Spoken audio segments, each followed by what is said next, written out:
The Saraswati is supposed to have desiccated around 1900 BC. So which means that the chronology of the Vedic texts that at least talk about the Saraswati is pre-1900. There's a lot of discussion about the date of the Mahabharata war. So the Mahabharata, exactly like the Iliad in Greece, fanciful story with gods and so on. Nevertheless, it's clearly based on a historical event. But in the core story, you find elements concerning the Saraswati clearly show that the Saraswati had already dried up. Clearest example is that Krishna's brother Balarama goes on pilgrimage to the Saraswati in places like Pihova. I myself have gone there. So the Ghaggar, now that is a piece that still exists. But he goes to the place where the Saraswati runs dead in the desert.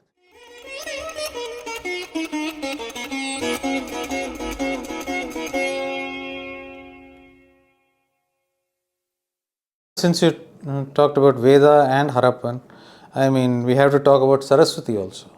Yes. So there is this Saraswati River, which is said to be in India, and it is supposed to meet the Ganga and Yamuna at Prayag. Yes. And the Indo-Europeanists variously place it either in India or in a similarly named river in Afghanistan, Rgvedic. Yeah. Right. So is the Indian Saraswati the real Saraswati or not? Is the question. Yes, it is. It still is, you mean? Yes, the Ghaggar, which still exists. So that's what remains of the Saraswati River. This identification of the Saraswati with the Ghaggar is not, as is very, very, very often claimed, especially in India by all these amateurs from the Ambedkarite movement and all the other anti-Hindus. They all cling to this idea that it's an invention, a concoction, that's the word they always use, a concoction by the ugly vicious Hindu nationalists. Now, in fact, this identification dates from the 1850s, from some French archaeologists. And, there have been 15 or so earlier cases of the same identification by Western scholars. So, no, just as the out of India theory starts with Europeans, you see, this also starts with the Europeans. Yes. And then, you see, there are all the circumstances. You see, this location in the Rigveda doesn't appear from nowhere. You see, there are many other geographical indications that come with it and so on, and that are consistently centered around northern Haryana. Whereas Afghanistan is nowhere in the picture. Yes. The Saraswati has been mentioned many times and praised many times before Afghanistan comes into the picture in the 8th book. 8th book, okay, so this is a much earlier... But it is an argument for the Persian provenance from India, because you have Iranian-speaking people, who had known the Saraswati, who had perhaps lived near the Saraswati, who took their home river, at least by name, with them when they moved out and settled in Afghanistan. And the Rgvedic, Yes, it does not drain into a sea, right?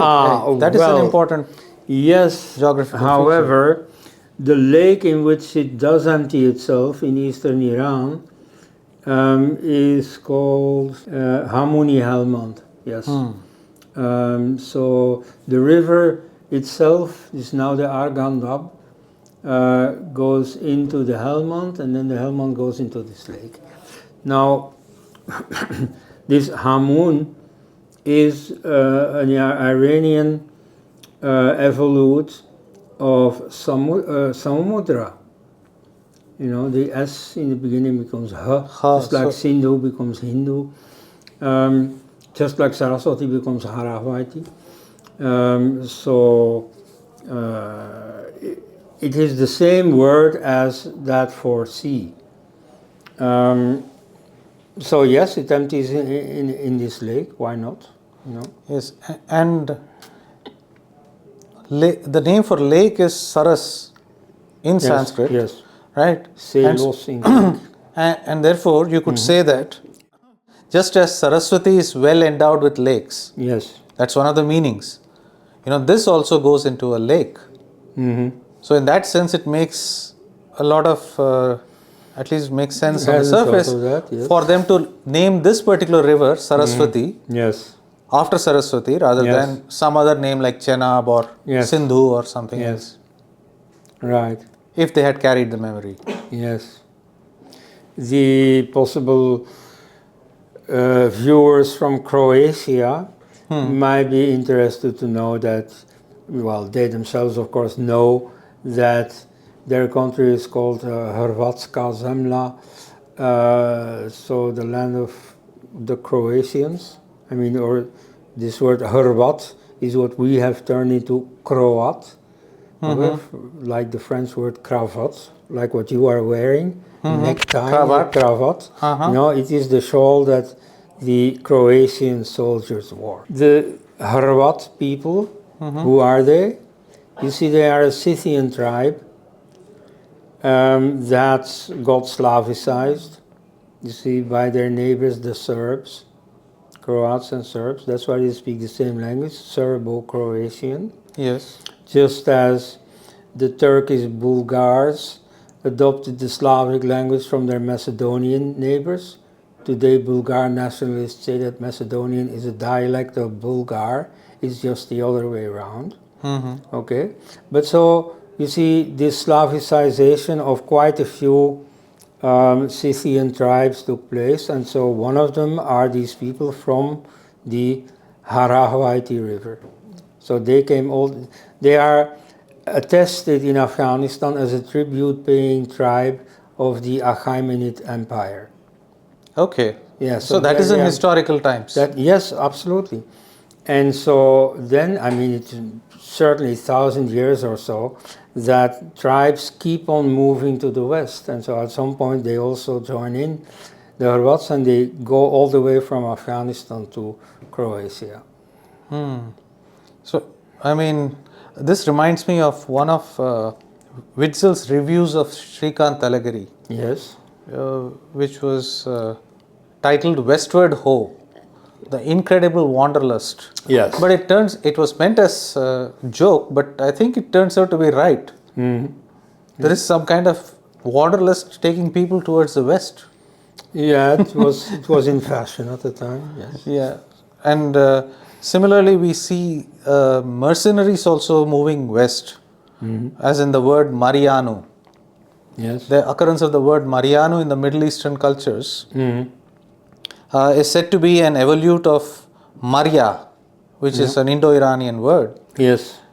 And it has been Semiticized by adding the suffix anu. And that they go as mercenaries. You see, that's typically what poor people do. Like in the war between the Byzantine Empire and the Sasanian Empire, both sides employed Arab mercenaries. Because you see, they're in their desert and so on, it was a miserable life. So they risked their lives as soldiers to make their fortune in the service of this empire. So here similarly, they go west. Why? Because India, which used to be a rich country, suffers this desiccation, apparently climate change. At any rate, the Saraswati dries up. And so many people move out.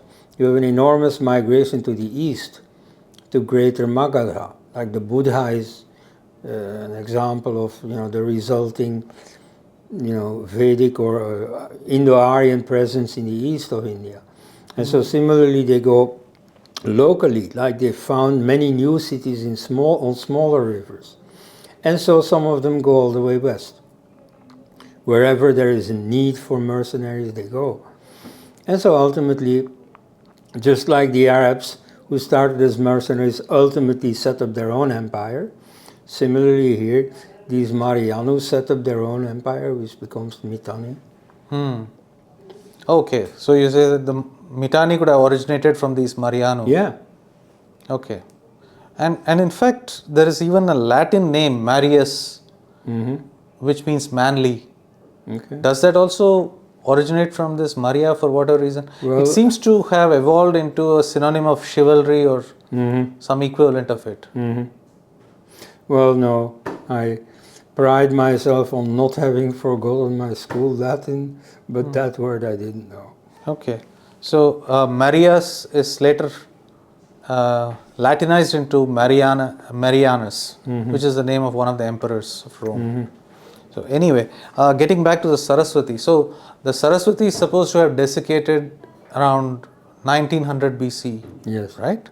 So which means that the chronology of the Vedic texts that at least talk about the Saraswati is pre-1900. Would that be right? Yes, I mean, it's a question that is also useful. There's a lot of discussion about the date of the Mahabharata war. So the Mahabharata, exactly like the Iliad in Greece, is a fanciful story with gods and so on. Nevertheless, it's clearly based on a historical event. And so when did that actual war, that ultimately the report, becomes a story, becomes an epic, when did that take place? And so there are a number of elements in the core Mahabharata, because there's a lot been added later on, more than 1,000 years, pieces have been added. But in the core story, you find elements concerning the Saraswati that clearly show that the Saraswati had already dried up. The clearest example is that Krishna's brother Balarama goes on pilgrimage to the Saraswati in places like Pihova. I myself have gone there. So the Ghaggar, now that is a piece that still exists. But he goes to the place where the Saraswati runs dead in the desert. Vinashana, the place of elimination, of disappearance. Destruction, Yes. And then, he goes around the river and he comes home. So clearly then, this was a fact of life that people lived with, that the Saraswati ends.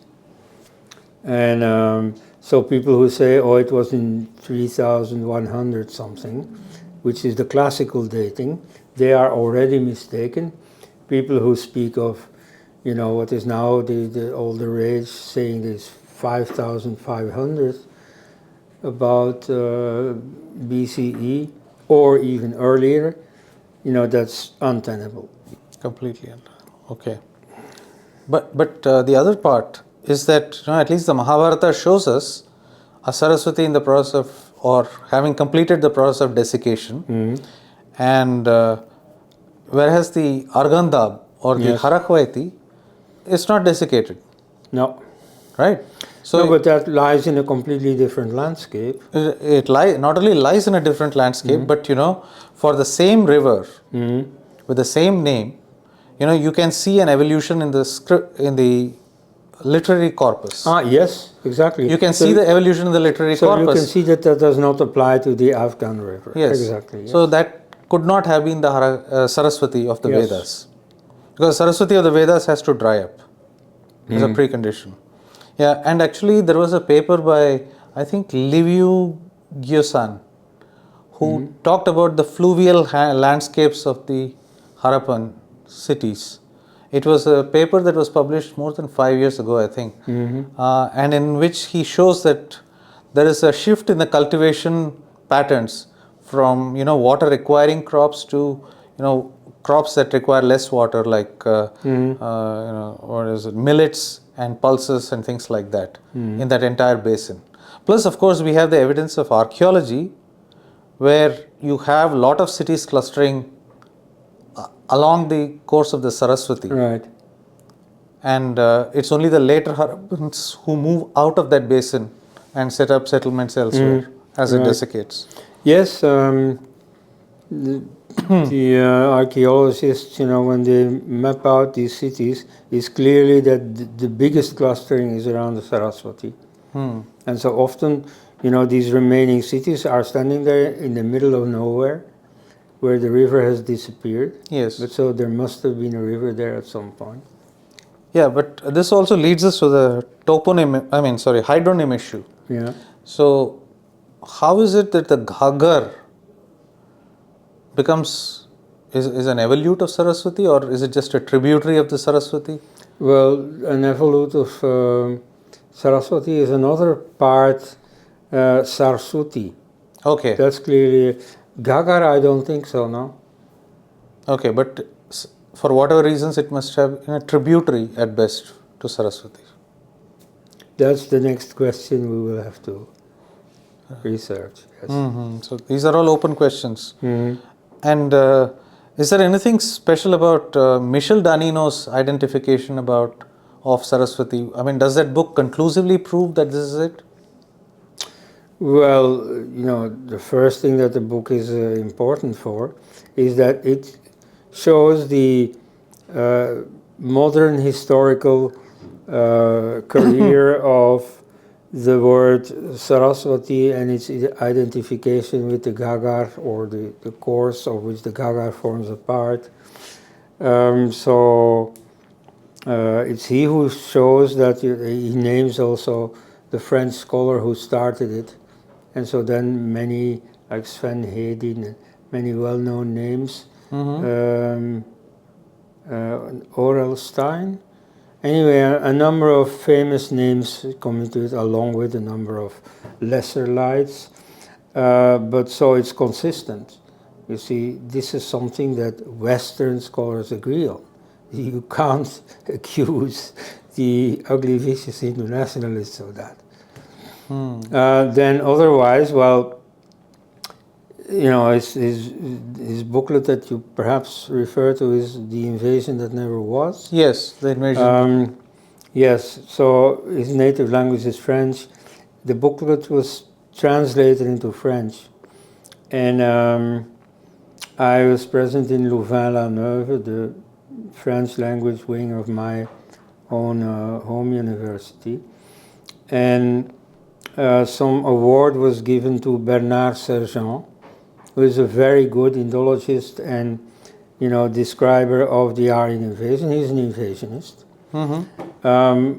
But he, for instance, lampoons this current fashion of saying, no, not Aryan invasion, no, Aryan immigration.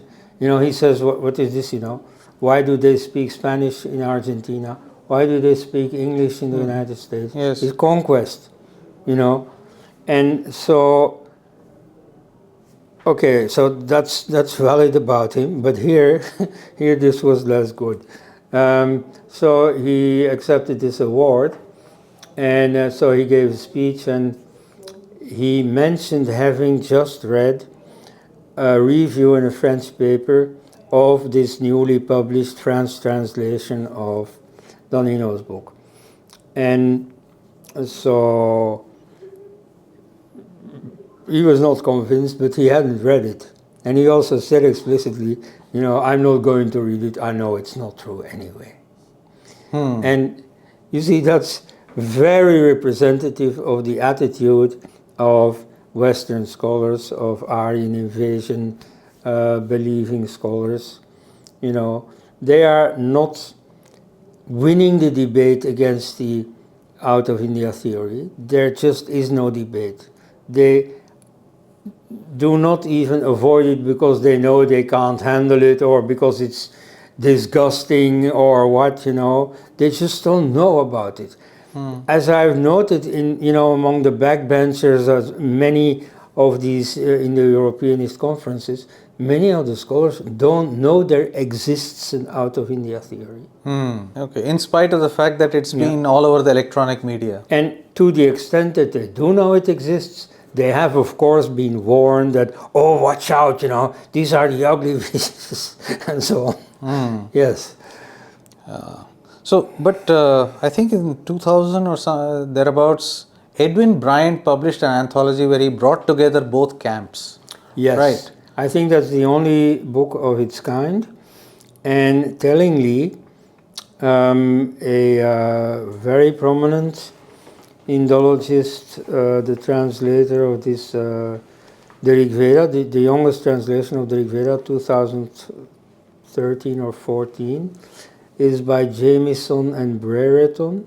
So this Stephanie Jamieson, she lambasted the book, and she didn't think it was worth reviewing or paying any attention to, because, you know, obviously, the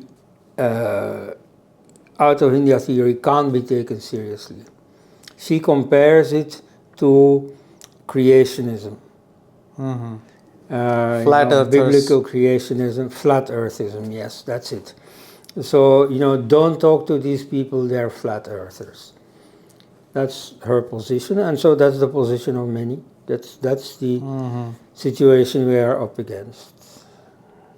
Okay. But getting back to Shrikant Talageri, Yes. one of the things that he has shown, basically tabulated, is that many of the words appearing in the later books of the Rigveda are actually found in the Mitanni texts. Yes. So what does that imply for us in India? Well, the dating of the Mitanni. You see, the migration to Syria, as well as to Babylon, where the Kassites went. So there also you find a bit of a Sanskrit substratum. That was in the early second millennium, so like 1800 BCE, thereabouts, which is at the end of the Vedic period. And so all the changes that the Vedic language has undergone, you see, translates into whatever Sanskrit they know or carry with them. So the Sanskrit that they know of is the youngest or the late Vedic version of Sanskrit.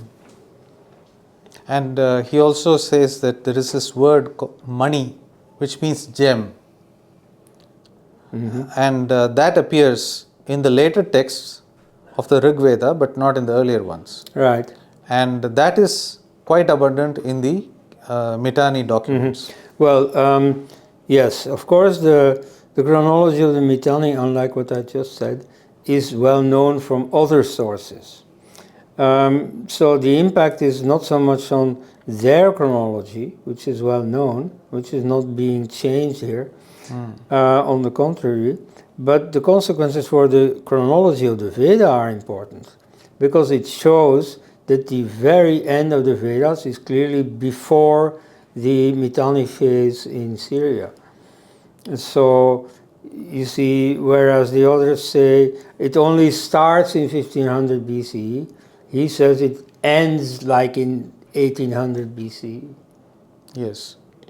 Because he makes it very clear that this is firmly dated. Yeah. The Mitanni documents are firmly dated. And so does it have any consequences for the nearby Indo-European language like Hittite?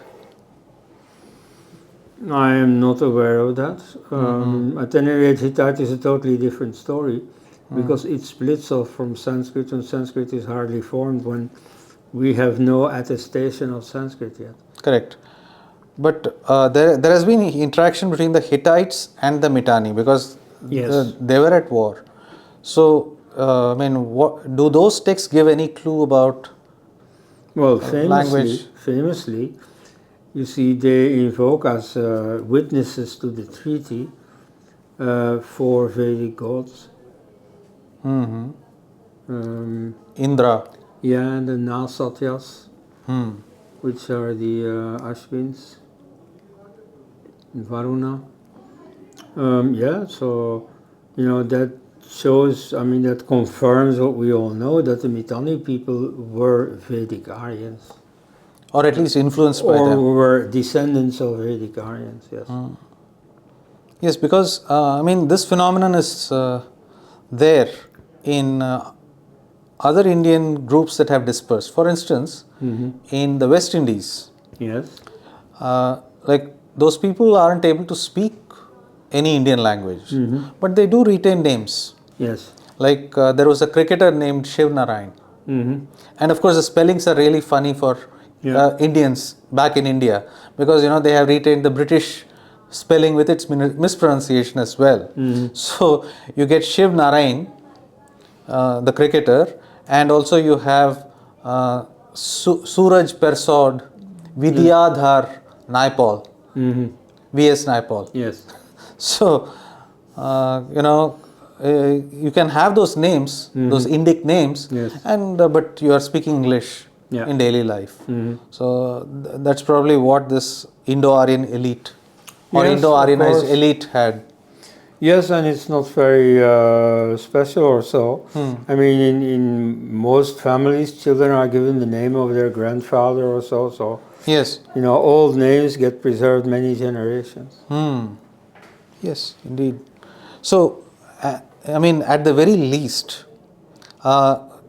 one could say that Talageri's work has implications for the chronology of the Veda, if not the origin of the Proto-Indo-European language. Yes. Right? So, which means that a lot of things have to be revised, and I mean, putting that together with Hegarty's paper, it would mean that the Indo-Iranians had entered much, much earlier, and that even Vedic is quite late in their history. Would that not be? Because the origin is at the 8th millennium BC.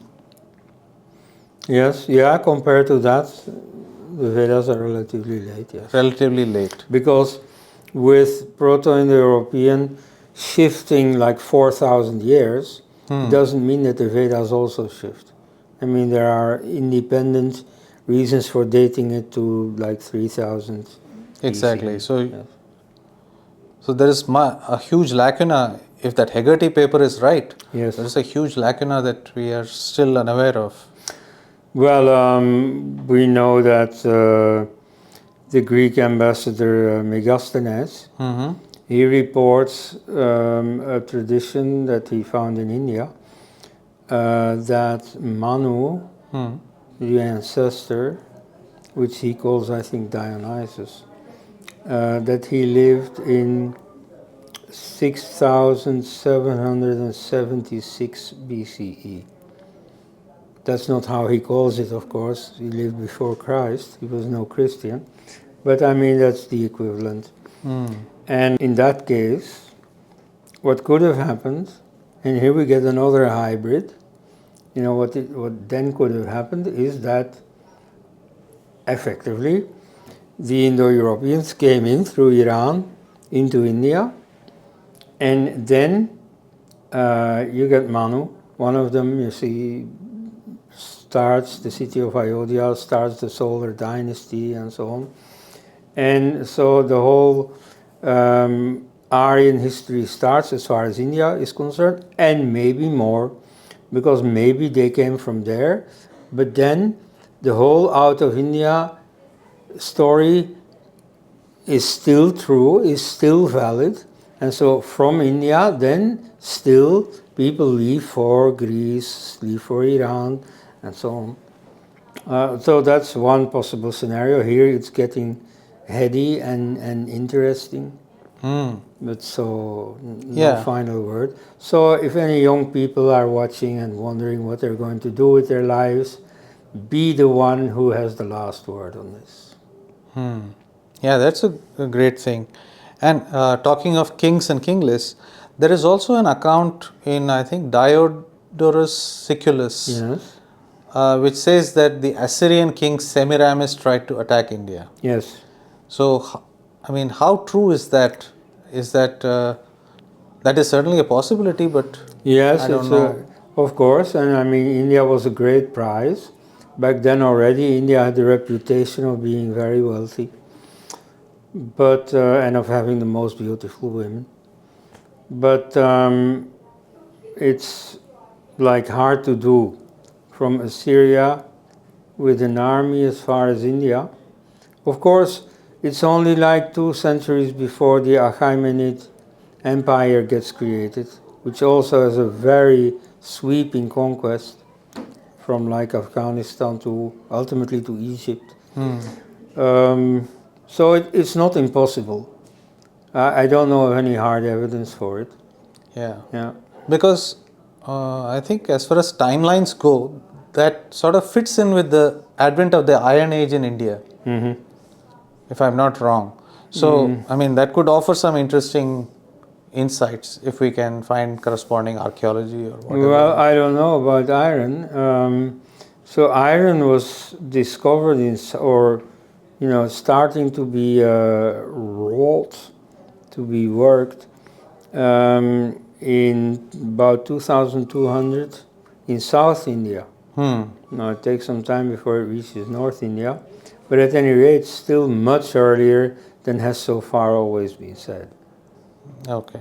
Yeah, you did mention earlier that... Certainly before Semiramis. Okay.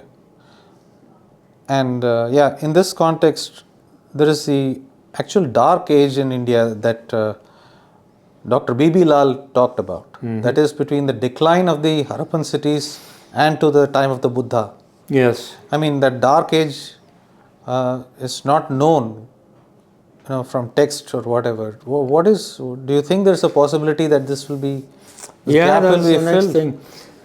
I mean, just temperamentally, I get drawn to like the most extreme investigations, so earliest history.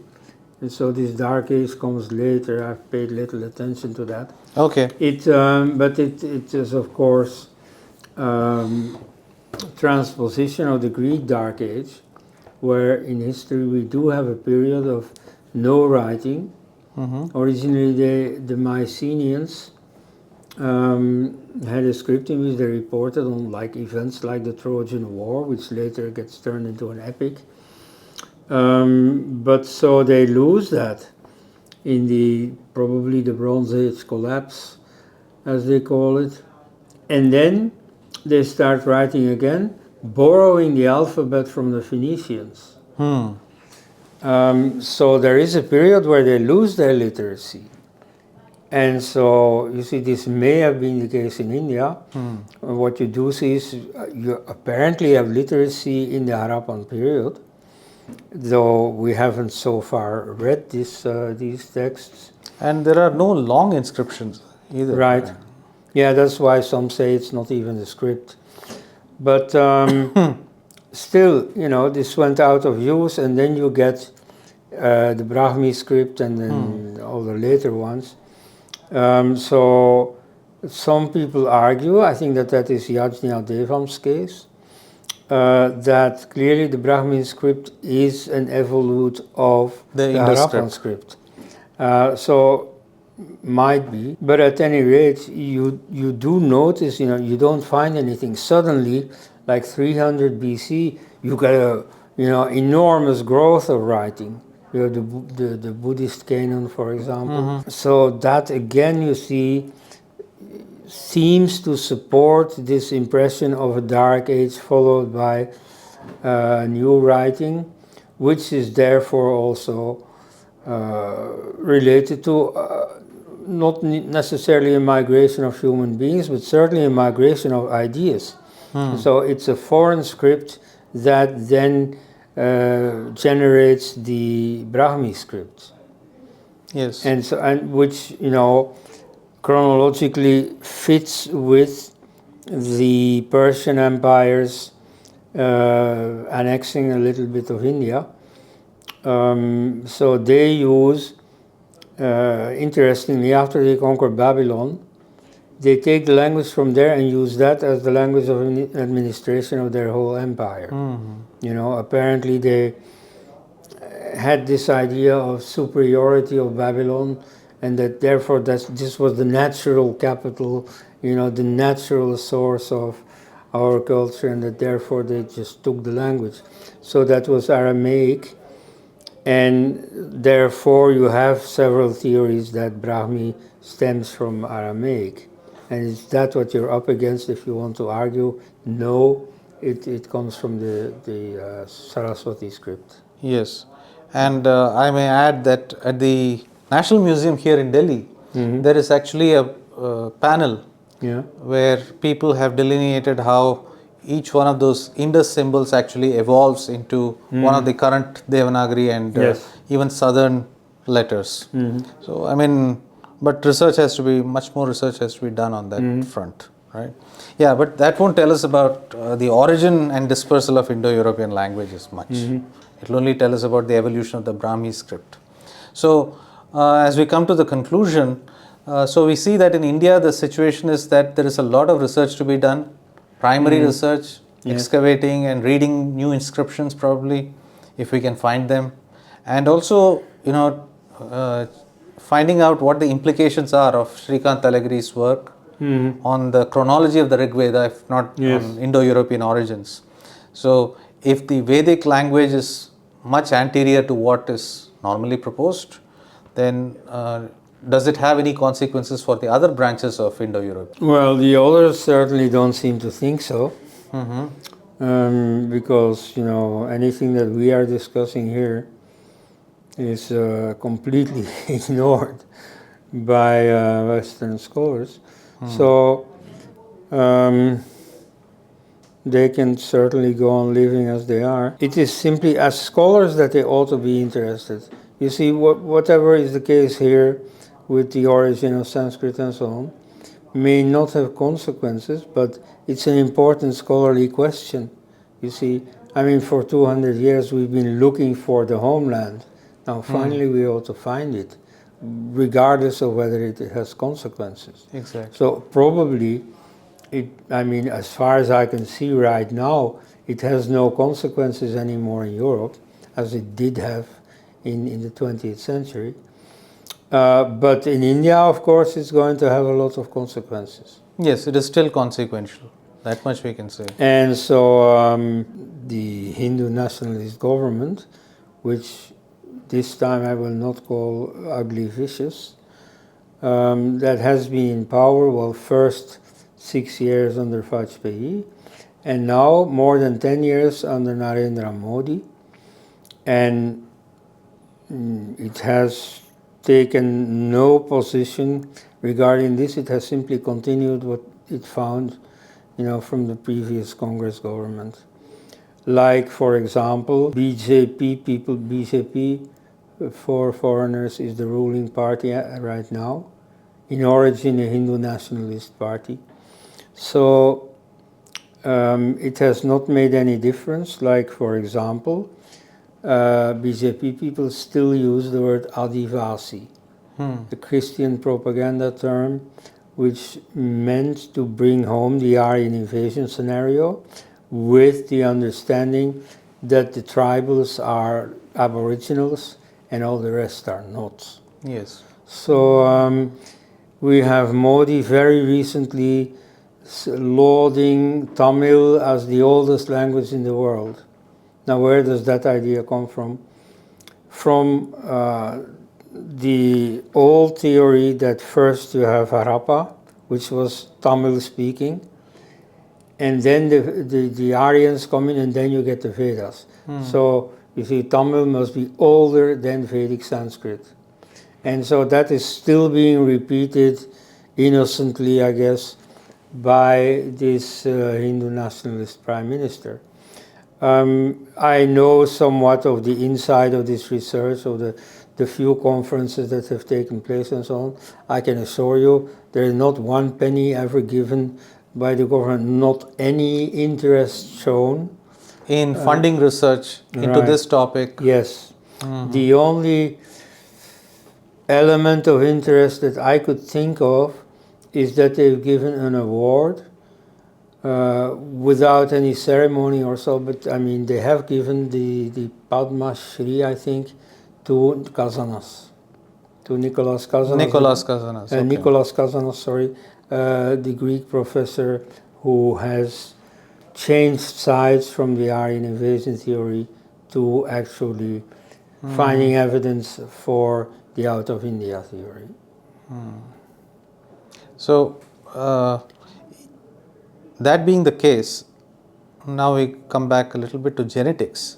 Yes. So, one of the things that genetics has done, at least for the Indian scenario, is that it has attested to a large scale immigration which was not spoken about in our texts at all in 1500 BC. So, it shows that genetics can actually trace migrations that are not recorded in history. So I had always heard that the textbooks in India did teach the invasion in 1500 BCE. No, That is true. But the fact is that our actual historical sources Yes. have no mention of an invasion in 1500 BC. No, of course not. And yet, from genetics, you can find that there has been a large influx, at least, whether invasion or not, we don't know, but there's a clear influx of the steppe groups into. Well, we do know that there was an influx of steppe groups, not very securely dated, but at least going back to Scythian invasions in like 800 BCE. And so much of the genetic proof of a Central Asian presence in the Indian population is actually due to those invasions, which are clearly later than the supposed Aryan invasion, and which teach us a lot about what happens with these invaders. So the Huns, the Scythians, the Greeks who came in, the Turks, The they have Kushans. all the Kushanas, yes, they have all linguistically assimilated. Not one of them has imposed its language on the Indians, but has even preserved its own language for its own population. There is no Greek spoken in India, there is no Turkish spoken in India. So, so they might have assimilated into the local language rather than imposing their language on the And we know local groups. we know their history rather precisely. Like for example, the city we are in here, Delhi, originally, refers to a Scythian clan of which we still have the family name Dhillon. Dhillon. Yes. So that's one element of the Scythians. The Jats are easily identifiable. The Getai is a tribe mentioned in Greek and Persian sources.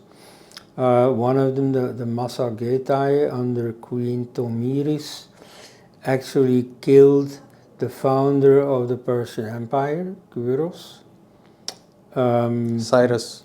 Yes, Cyrus. So the Rajputs, we also know, are originally immigrants. So we have quite a few immigrants. We know from history there's nothing against this. And so if David Reich says, yes, you see, in about 1800 BCE there was an influx of immigrants, well, why not? They were not the Vedic Aryans, that is for sure. So they are not the vectors of Indo-European language. That is the key point. Yes. So it's not as if you are denying the influx of people, but you know, they are not the vectors of the Indo-European languages. And given Talageri's chronology, that would mean that Indo-European languages are here to receive the invaders, rather than the other way around. Yes. So, okay, I think that pretty much exhausts the list of questions that I had. So thank you very much for your patience and for all your informative replies at length, and we hope that this conversation will get started many different lines of research, particularly in India, where you say that there is not much being done, which means that there is a huge opportunity for historians, linguists, and archaeologists and other people to contribute. And as you have said, Shrikant Talageri has given a novel spin on what was already known. He has taken the data and he has shown that it is actually compatible with an out-of-India scenario. And at the very least, as we said, it places the Vedas anterior to what is currently accepted. So all these things are worthy of further research, and we hope that that will come to be very soon. And thank you very much yet again. Welcome to India, welcome to Delhi, and have a great time. Thank you very much.